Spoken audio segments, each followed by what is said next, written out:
जननी, धात्री, अम्बा, शब्द और भी हैं शब्दकोश में, लेकिन न जाने क्यों इन शब्दों को सुनकर हमारे मन में थोड़ा ठहराव, थोड़े मीठे स्मरण, आंखों में नमी और बिना शर्त प्रेम का भाव आ ही जाता है। न जाने कितने उदाहरण हैं, इतिहास ने कितने रूपों में गुणगान किया है स्त्री का, जहां त्याग और बलिदान की सीमा न हो, जहां वचन और भाव का दूसरा उदाहरण न हो, जिसकी उपमा बलिदान है, जो हर कथा का सम्मान है, अभिमान है, वो है स्त्री। रामायण में कई ऐसी तेजस्विनी देवियों का प्रसंग आता है, लेकिन उनमें एक ऐसी देवी है जो निर्दोष होते हुए भी सजा पाई, अबोध होते हुए भी वर्षों का दंड भोगा, जो सूर्य के भांति उज्जवल थी, लेकिन उसके चरित्र पर प्रश्न चिन्ह लगा और वर्षों के ग्रहण को धारण किया, जो जलधरा सी पावन थी, लेकिन एक शोला की तरह जड़ हो गई। वो देवी, वो शायद अभागन या बड़भागिनी थी, अहिल्या। राम अपने भाइयों सहित गुरुकुल में शिक्षा प्राप्त कर युवक हो चुके थे। उनका रूप जैसे असह्य था, वो तेज, वो सौंदर्य, वो कोमलता और कण कण से प्रेम, सभी गुणों से युक्त राम तो अयोध्या में बस चर्चा का केंद्र थे। ज्ञानी राजा दशरथ अपना सारा ज्ञान भूल राम को निहारते। पुत्र प्रेम उन्हें पल पल रोमांचित करता था। राम को देखकर बस निहाल होते रहते। उनके यश गाथा को सुनकर या पहले से जानकर महर्षि विश्वामित्र अयोध्या पधारे और तपोभूमि पर हो रहे असुरों के अत्याचार की व्यथा दशरथ और वशिष्ठ को सुनाई। राम की वीरता को उचित स्थान देने महर्षि राम और लक्ष्मण को अपने साथ वन ले आए। तपोवन में राक्षसों ने बड़ा उपद्रव मचा रखा था। कोई भी संत मुनि न तपस्या कर पाते, न कोई यज्ञ या अनुष्ठान। कितने संतों को असुरों ने मार डाला और आश्रमों को जला दिया, यज्ञ वेदियों को नष्ट कर दिया। स्वयं विश्वामित्र भी अपने कोई भी अनुष्ठान नहीं कर पाते थे। राम ने कई असुरों का वध किया। सुबाहु, तारका जैसे कई विभत्स राक्षसों का संहार किया। ये हुआ राम का गुणगान और राम की ख्याति।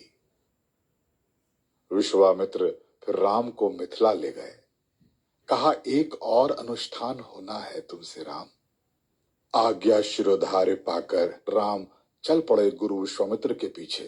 रास्ते में एक अजीब से आश्रम को देखकर राम रुक गए।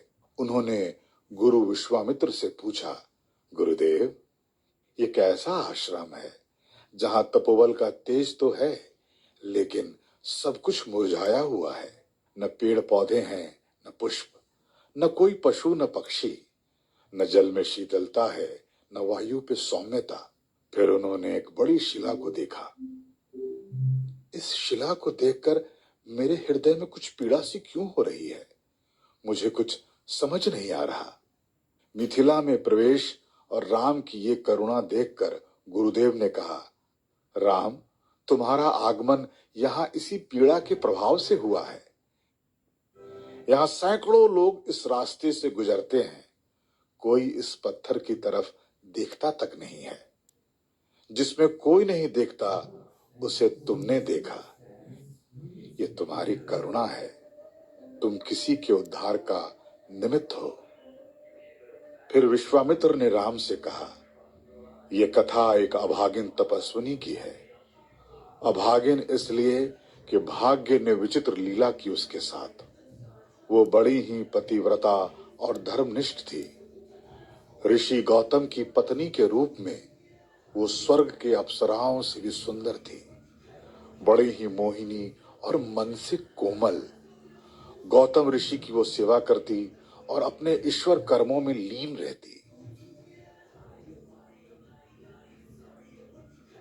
एक दिन इंद्र इस मार्ग से गुजर रहे थे और उन्होंने इन्हें देखा।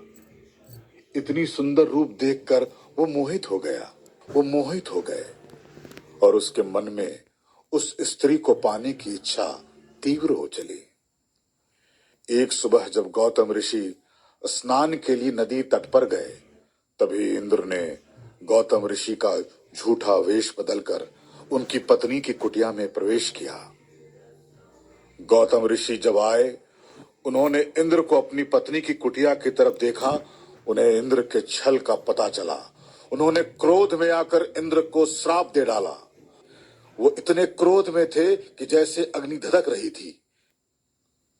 इन सबसे अनजान उनकी पत्नी उनके सामने आई और गौतम ने उनके जड़मती पे और क्रोध किया। इससे अच्छा तो तुम पत्थर हो जाओ।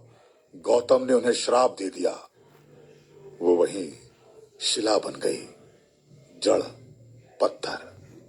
जब ऋषि गौतम का क्रोध शांत हुआ, तब उन्होंने कहा, ये श्राप तो है, लेकिन तुम्हें मुक्त करने स्वयं नारायण आएंगे। उनके चरण रज के स्पर्श से तुम मुक्त हो जाओगी। राम, ये वही तपस्विनी माता अहिल्या है जो वर्षों से तुम्हारी प्रतीक्षा में है। इन्हें भक्ति की कृपा दो और अपने चरण से स्पर्श कर मुक्त करो। राम ने आज्ञा अनुसार शिला को अपने चरणों से स्पर्श किया और उसी क्षण अहिल्या जड़ से चैतन्य रूप में आ गईं। उन्होंने अपना सुंदर रूप प्राप्त किया। अहिल्या कहती हैं, उनके पति का श्राप एक निमित्त मात्र था। ये तो एक वरदान स्वरूप था प्रभु। जिस चरण से गंगा बहती है, जिसे स्वयं महादेव अपने शीश पे धारण करते हैं, मेरा सौभाग्य तो देखिए। उस चरण रज को मेरे शीश में स्थान मिला। ये मेरे सौभाग्य हैं प्रभु। मेरी प्रार्थना है आपसे, आपके दर्शन के बाद मेरे मन को अपने इन्हीं चरणों की भक्ति दें, मुझे सौभाग्य दें।